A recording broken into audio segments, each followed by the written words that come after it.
The sky had turned a deep, bruised purple as I drove higher into the mountains.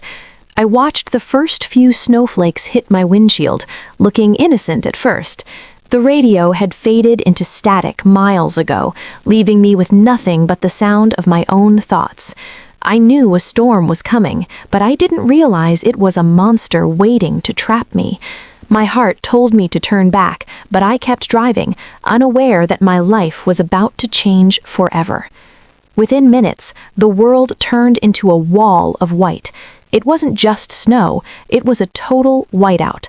I couldn't see the road, the trees, or even the hood of my car. The wind began to howl, shaking the frame of my sedan like it was made of paper. I gripped the steering wheel until my knuckles turned white, praying for a sign of life, but the horizon had simply vanished into the ice. Then it happened. My tires hit a patch of black ice, and the car began to spin. It was a slow, terrifying slide that I couldn't stop. With a violent jolt, the car plunged into a deep ditch at the edge of the forest. The engine gave one final sputter and died. The silence that followed was heavier than the snow. I was alone, stranded, and the cold was already starting to seep through the glass. I sat in the dark for a moment, my breath forming thick clouds in the air. I knew staying in the car meant freezing to death. I grabbed my flashlight and pushed the door open against the rising snow.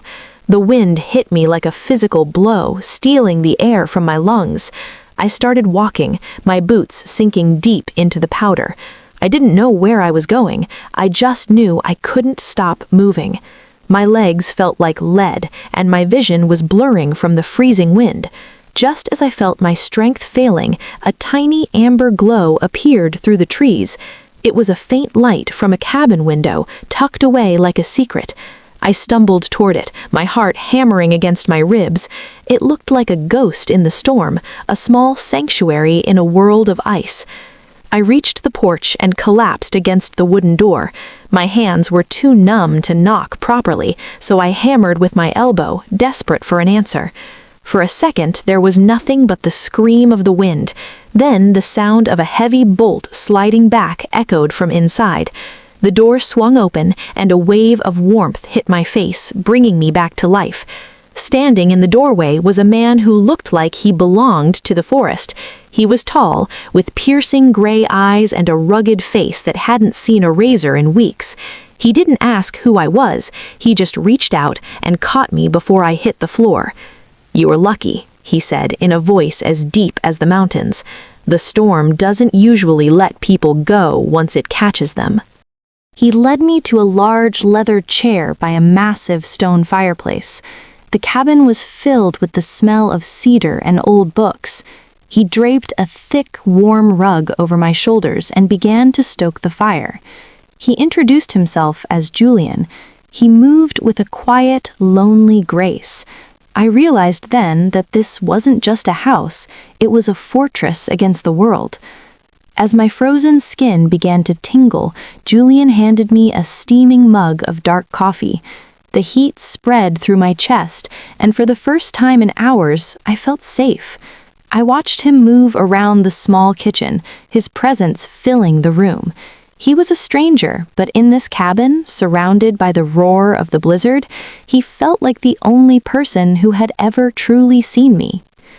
Julian walked to the window and cleared the frost with his hand. "The pass is gone," he said quietly. "The trees are falling under the ice. You won't be leaving for at least 3 days." I looked at the flickering flames and then at him. 3 days with the mysterious stranger in the middle of a disaster. It should have terrified me, but instead I felt a strange sense of peace. Julian gave me his bed and insisted on sleeping on the small sofa by the fire. The silence in the cabin wasn't awkward, it was heavy, filled with the rhythmic crackling of the logs and the distant scream of the wind. I lay awake for hours, watching the shadows of the flames dance on the wooden ceiling. For the first time in years, the noise of the world, the emails, the deadlines, the expectations was gone. There was only the storm and the man protecting me from it. I woke up to a world that looked like it was made of diamonds. The sun was trying to pierce through the heavy clouds, turning the frozen forest into a blindingly white palace. I found Julian outside on the porch, his breath forming thick mist in the air. He was staring at the trees, his face unreadable. When he saw me, a small, rare smile touched his lips. "The mountain decided to let us have some light today," he said softly. Over breakfast of simple oats and wild honey, we finally started to talk. I told him about the city, how everyone is always running, but no one knows where they are going. Julian listened with an intensity that made me blush. He didn't interrupt, he just watched me, his gray eyes reflecting the fire. I realized then that I had never been listened to like this before. It was as if every word I said was a treasure he was collecting. I asked him why he lived here alone. Julian looked at his rough hands for a long time before answering. He told me about a life he left behind, a life of noise and a tragic loss that had broken his spirit. "In the silence of the snow, I found a way to breathe again," he whispered. We were two broken people, brought together by a disaster, finding a strange kind of healing in the middle of nowhere. The afternoon was spent working together. He taught me how to keep the fire alive and how to melt snow for water. There was something deeply intimate about the shared labor. Our hands brushed as we stacked wood near the hearth, and a sudden spark of electricity shot through my arm. He didn't pull away immediately. For a heartbeat, time stopped, and the only thing that mattered was the warmth of his skin against mine. By the second evening, the exhaustion and the lingering cold from my trek finally caught up with me. I began to shiver violently, my forehead burning with a sudden fever. Julian noticed immediately. He moved the sofa closer to the fire and sat by my side, pressing a cool, damp cloth to my brow. His touch was incredibly gentle for a man who looked so rugged. He stayed there, watching over me like a guardian. In my feverish state, I found myself telling him secrets I had kept buried for years. I told him about my fears of being alone and the emptiness I felt in my daily life. Julian didn't judge. He just held my hand, his thumb tracing circles on my palm to keep me grounded. "You're not alone now," he whispered. In that dark, storm-lashed cabin, his voice was the only anchor I had. When the fever finally broke in the early hours of the morning, I opened my eyes to find him asleep in the chair next to me, his head resting on his hand. He looked younger when he was asleep, the hardness of his face softened by exhaustion. I realized then that this wasn't just a survival story anymore. The blizzard hadn't just trapped me, it had rescued me from a life that was already frozen. On the third night, the storm returned with a new vengeance. The cabin creaked under the pressure of the wind. We sat on the floor together, sharing a bottle of old wine he had been saving for a special occasion. The fire was low and the shadows were long. "I haven't felt this alive in a long time," he said, looking directly into my eyes. The tension between us was pulling us together like a magnet. There was no music, only the rhythmic drumming of the sleet on the roof, but Julian stood up and offered his hand. I took it, my heart racing. We moved slowly in the small space between the table and the fire. It wasn't a practice dance, it was a slow, desperate swaying. I leaned my head against his chest, listening to the steady, powerful thrum of his heart. The world outside was freezing, but inside a new fire was starting to burn. As we swayed to the silent music of the storm, the distance between our souls seemed to vanish entirely. Julian's arms tightened around me, not out of possessiveness, but as if he were trying to shield me from every cold memory I had ever carried. I could feel the heat radiating from his body, a sharp contrast to the frost-covered windows. We stopped moving, but we didn't let go. In that small cabin, surrounded by miles of impassable snow, we had built an invisible bridge between two different worlds. "I don't want the sun to come out," he whispered in my hair, and for the first time I realized I felt exactly the same way. The moment happened with the inevitability of the seasons changing. I looked up, and his stormy gray eyes were searching mine, looking for permission I had already given in my heart. He leaned down, his breath warm against my lips, and then finally he kissed me. It wasn't the hurried kiss of a stranger.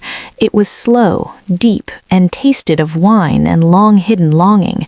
It felt like coming home after a lifetime of wandering. In that kiss, the howling wind outside ceased to exist, and the only sound in the universe was the frantic beating of our hearts. That night, we didn't sleep. We stayed wrapped in the bearskin rug on the floor, watching the embers of the fire glow like dying stars.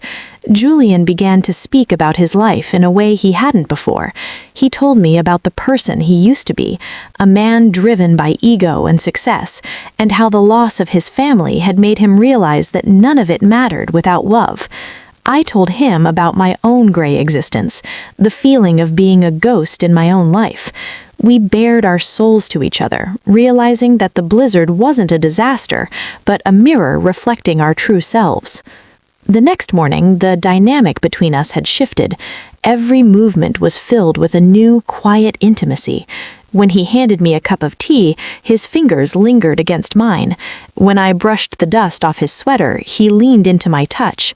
We didn't need many words anymore. There was a language in the way we moved around the small kitchen, a domestic rhythm that felt as if we had been living this way for years. The cabin, which had once felt like a prison, was now the only place on earth where I felt truly free. The peace was shattered when a massive branch from an old pine tree snapped under the weight of the ice and crashed onto the roof. The cabin shook, and for a terrifying second, I thought the ceiling would cave in. Julian lunged across the room, pulling me under him to protect me.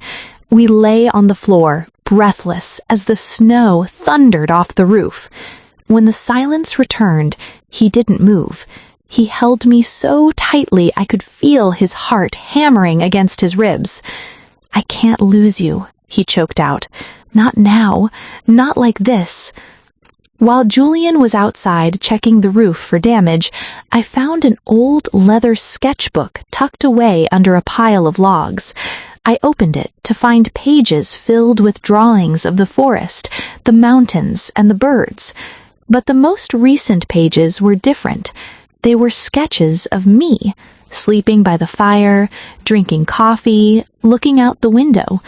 He had captured the very essence of my soul in charcoal. I realized then that he hadn't just been watching me survive. He had been falling in love with every detail of my existence. The third night brought the peak of the blizzard. The wind reached a deafening roar, shaking the logs of the cabin until they groaned. Julian lit every candle he had, filling the room with a flickering golden glow. We sat close together, our shoulders touching, as he read aloud from one of his old books. His voice was a soothing melody against the chaos outside. I leaned my head on his shoulder, feeling a sense of safety I hadn't known since childhood. Let the world freeze, I thought. I have everything I need right here. We began to talk about a future that felt impossible. We talked about what it would be like to wake up in this cabin in the spring, when the wildflowers bloom and the river thaws. We talked about escaping the noise of the city forever. It was a beautiful, fragile dream, woven from the threads of a winter night. Julian traced the outline of my face with his thumb, his gaze intense. People spend their whole lives looking for what we found in 3 days, he said softly. The weight of his words hung in the air, both beautiful and terrifying. On the 4th morning, the silence was absolute. I woke up to a light so bright it hurt my eyes. The sun had finally broken through the clouds, turning the world into a blinding crystal landscape. I walked to the window and saw it. The sky was a clear, heartbreaking blue. The storm was over. My heart sank. I knew what this meant. The roads would be cleared. The world would come back to claim me. The sanctuary we had built was about to be invaded by reality. The first sound of the plow came from the valley below, a low, mechanical rumble that felt like a knife through our peaceful silence. We stood on the porch together, watching the distant yellow lights of the rescue vehicles. The spell was breaking. I looked at Julian, and I saw the mask of the mountain man slipping back into place, his jaw tightening as he prepared to let me go. I wanted to scream, to tell the plow to turn back, but I stood there, frozen, as the modern world crawled closer to our doorstep. The rumble of the snowplow grew louder with every passing minute, sounding like a clock ticking down the final seconds of a dream. Julian helped me gather my things, his movements slow and deliberate. Every item he handed back to me, my damp gloves, my flashlight, my car keys, felt like a brick being added to a wall between us. We didn't speak much. We couldn't. The air in the cabin, once filled with the warmth of shared secrets, was now heavy with the grief of an impending goodbye. I looked at the fireplace, now just glowing embers, and realized that my heart was being left behind in the ashes. We walked down the path together, our boots crunching in the fresh, deep snow. The world was breathtakingly beautiful, but all I could see was the distance between me and the cabin getting larger. When we reached my car, it had been cleared of snow. Julian must have woken up at dawn to do it while I was still dreaming. He stood by the driver's side door, his hands buried deep in his pockets, looking out at the horizon. "This is where the mountain ends," he said, his voice cracking just a little. I wanted to reach out and grab his hand, to beg him to tell me to stay, but the fear of my old life was still whispering in my ear. I started the engine. The mechanical noise felt like an insult to the sacred silence we had shared. I looked at Julian through the window. He looked so small against the massive, indifferent mountains. I put the car in gear and slowly began to drive away. Every time I looked in the rearview mirror, he was still there, a lone figure in a world of white. I drove for 5 miles, then 10, but the further I got, the harder it became to breathe. The city was waiting for me with its noise and its gray streets, but my soul was screaming at me to turn back. I realized then that a life without him wasn't a life, it was just survival. I slammed on the brakes in the middle of the cleared highway. Tears were blurring my vision as I looked at the tiny wooden bird Julian had carved for me, sitting on my dashboard. I didn't care about my job. I didn't care about my apartment or the expectations of people who didn't even truly know me. I spun the wheel around, my tires screeching on the wet asphalt. I drove back like a woman possessed, my heart racing faster than the car. I reached the trailhead and ran up the path, my breath coming in ragged gasps. I saw the cabin, and there he was, sitting on the porch steps, his head in his hands, looking completely defeated. "Julian!" I screamed, my voice echoing through the valley. He looked up, his eyes widening in disbelief as he stood up.